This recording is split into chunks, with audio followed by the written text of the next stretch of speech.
Afinal de contas, o que é que queremos dizer quando falamos que determinada coisa é bíblica? O que queremos dizer com isso? Quando a gente diz, mas isso é bíblico. Muito bem. Então, aí eu pergunto aqui, né, eu faço essa pergunta. O dízimo é bíblico? A poligamia é bíblica? O sábado é bíblico? A circuncisão é bíblica? E aí eu respondo para você, tudo isso é bíblico. O dízimo é bíblico, a poligamia é bíblica, guardar o sábado é bíblico e a circuncisão também é bíblica. Eu quero ler um trecho da palavra de Deus aqui com você, quero que você me acompanhe nessa leitura. É uma leitura um pouco longa, mas ela é basicamente o conteúdo desta deste meu vídeo hoje, né? Esse vídeo praticamente se baseia praticamente nessa passagem aqui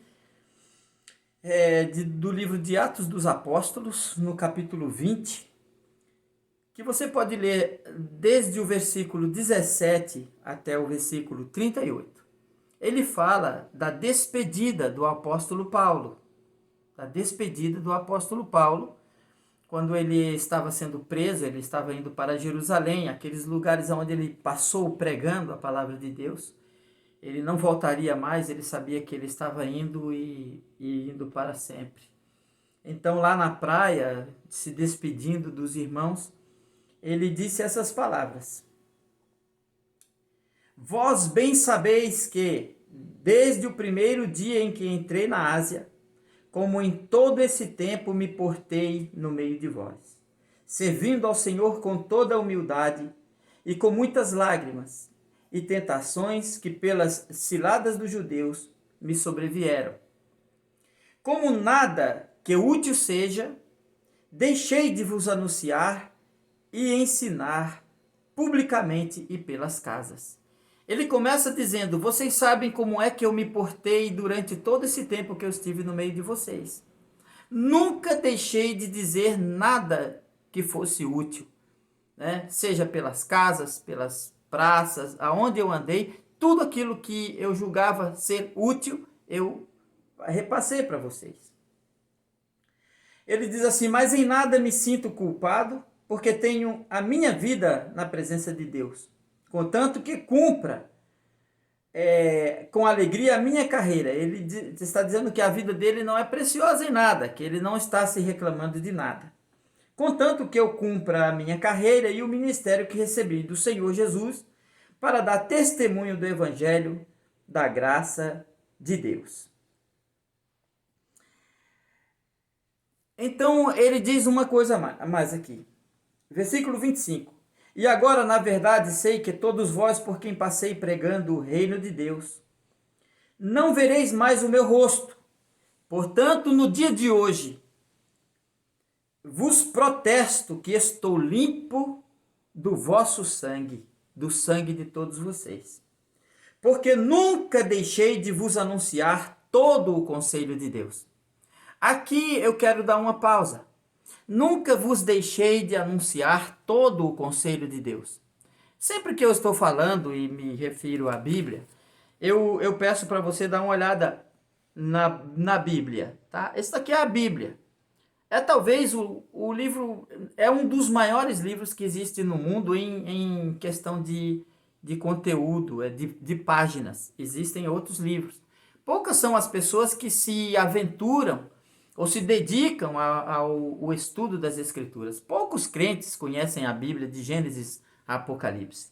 Eles carregam a Bíblia e eles não sabem qual é o conteúdo dela. Mas na realidade, a Bíblia, ela é todo o conselho de Deus, desde o Gênesis ao Apocalipse. Ela foi escrita e toda a doutrina que nós seguimos é a doutrina da Bíblia. Não é a doutrina de um versículo, nem de uma passagem, nem de um pedacinho da Bíblia. Então ele diz assim: porque nunca vos deixei de anunciar todo o conselho de Deus.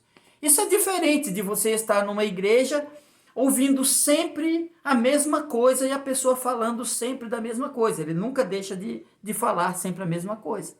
Mas a Bíblia, eu conheci um pastor que dizia que a gente não devia falar no inferno. A gente devia, quando tocasse no inferno, tinha que ser só um apanhado e deu, e não podia falar. Quer dizer, que tipo, essa pessoa poderia ser comparada ao apóstolo Paulo, escondendo dos outros, escondendo dos homens uma parte importantíssima do conselho de Deus? Né? Como é que pegaríamos a Bíblia e deixaríamos de falar do inferno? O inferno é parte da revelação de Deus, da revelação de Deus para a humanidade. Então Paulo pregou todo o conselho de Deus. Então, continuando aqui, nós estamos lendo junto esta parte da Bíblia, de Atos dos Apóstolos, no capítulo 20. O versículo 20 diz assim: porque eu sei isto, que depois da minha partida entrarão no meio de vós lobos cruéis, que não perdoarão o rebanho, e que dentre vós mesmos se levantarão homens que falarão coisas perversas para atraírem os discípulos após si.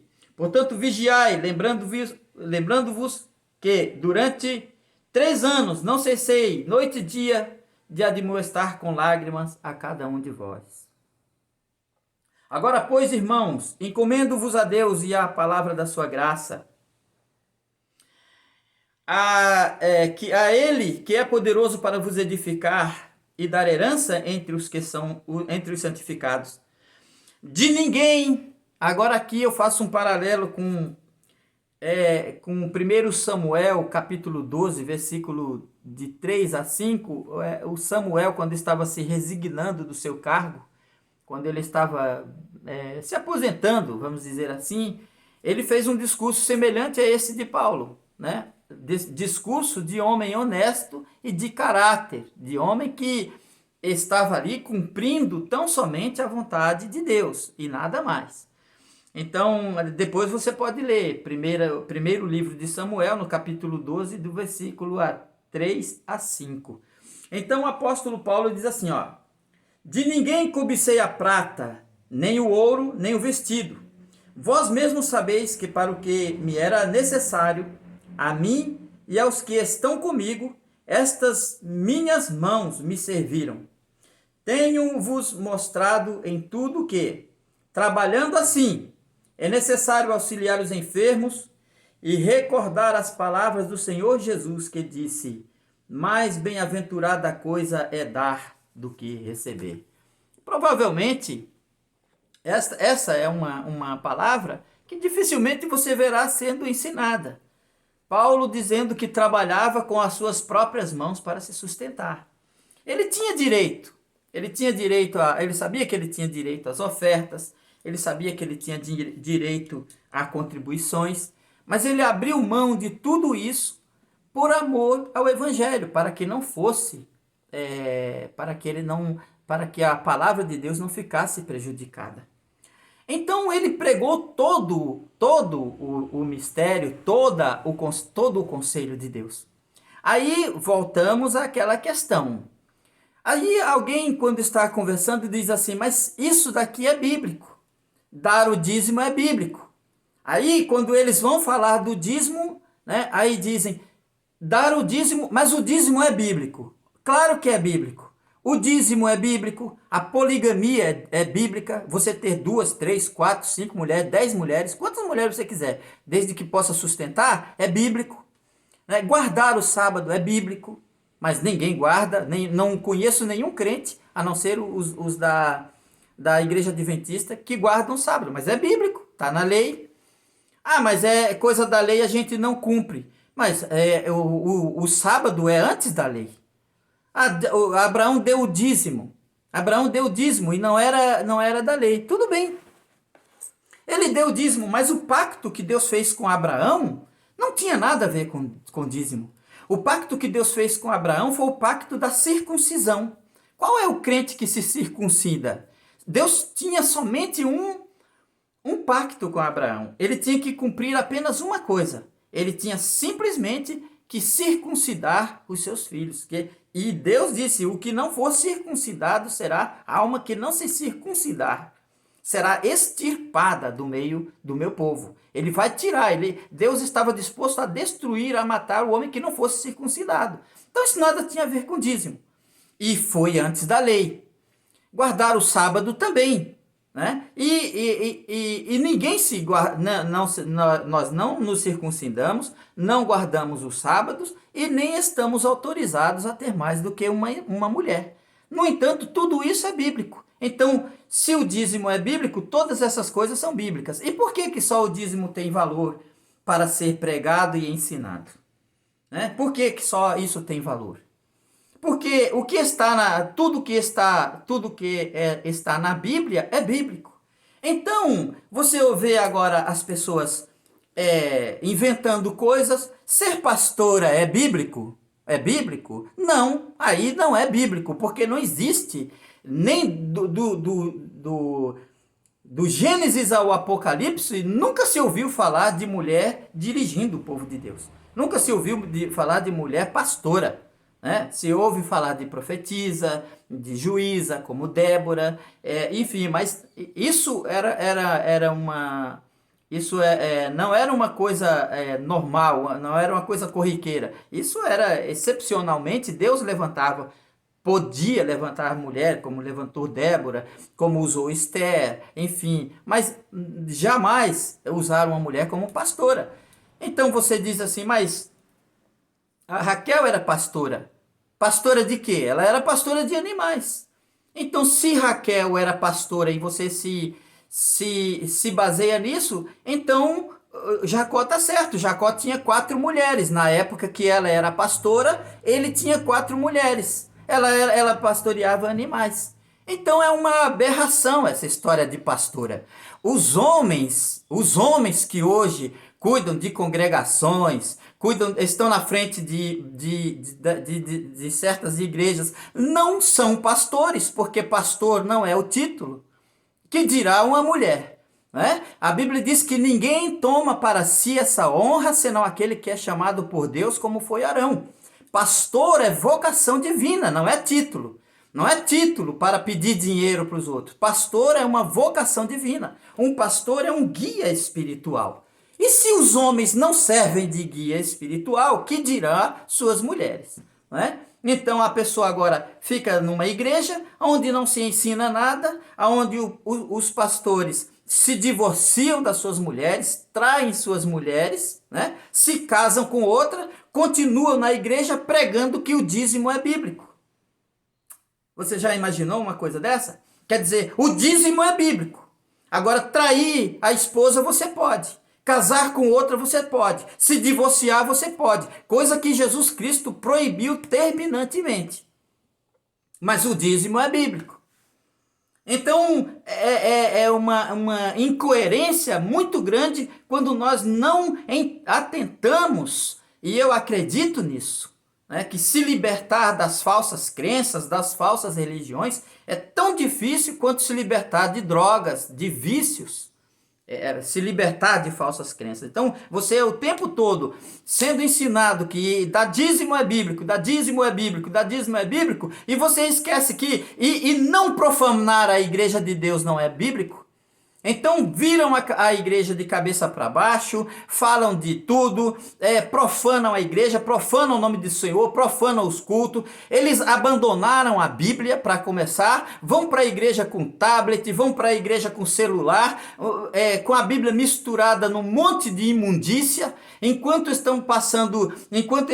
o culto está se passando, eles estão no celular vendo coisa, vendo piada, coisando tudo. Toda essa profanação aí não é bíblica. Não é bíblica, mas é aceita. Agora, o dízimo é bíblico. Então, o dízimo é bíblico? Então, você que acredita que o dízimo é bíblico, você tem também, e que é obrigado a dar o dízimo, você tem todo o direito de ter quantas mulheres você quiser. Você está obrigado a guardar o sábado e está obrigado a fazer a circuncisão. Porque tudo que está na Bíblia é bíblico. Agora, resumindo, é bíblico, mas não são ordenanças para nós. Não está ordenado. Deus não nos mandou fazer tal coisa. Essas coisas nós não somos mais obrigados a fazer. O fim da lei é Cristo. O que é para o que está ordenado ao crente fazer está no Novo Testamento. Tudo que o Novo Testamento nos manda fazer tem o apoio do Velho. Mas nem tudo que está no Velho Testamento tem o apoio do Novo Testamento para ser feito. A Bíblia tem uma grande divisão, Velho e Novo Testamento. Nós somos crentes do Novo Testamento. Então, tudo aquilo que o Novo Testamento nos manda fazer, nos obriga a fazer, encontramos apoio no Velho Testamento. Mas nem tudo que o Velho Testamento nos permitia fazer, o Novo Testamento não dá apoio e não estamos obrigados a fazer.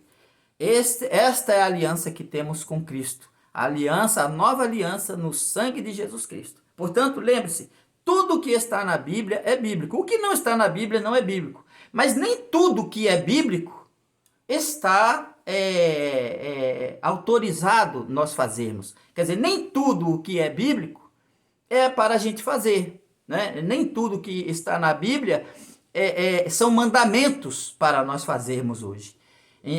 Afinal de contas, para terminar com essa questão, está escrito ali, todas as 613 leis, eu acho que é isso, se não me falha a memória, que existem no Velho Testamento, 613 leis, né? Incluído aí os 10 mandamentos, que são os principais, que são a espinha dorsal dessas leis, eles se resumem em apenas 2. Amarás o Senhor teu Deus sobre todas as coisas e ao teu próximo como a ti mesmo. Então, amar ao próximo é fazer bem a ele, seja ele quem for. E amar a Deus é ser obediente, é ter o coração circuncidado para obedecer a Deus e aos seus mandamentos e para fazer a sua vontade. Que Deus te abençoe, te ilumine, te guarde e que, se Deus quiser, eu desejo de todo o meu coração te ver mais vezes por aqui falando de fé. Amém.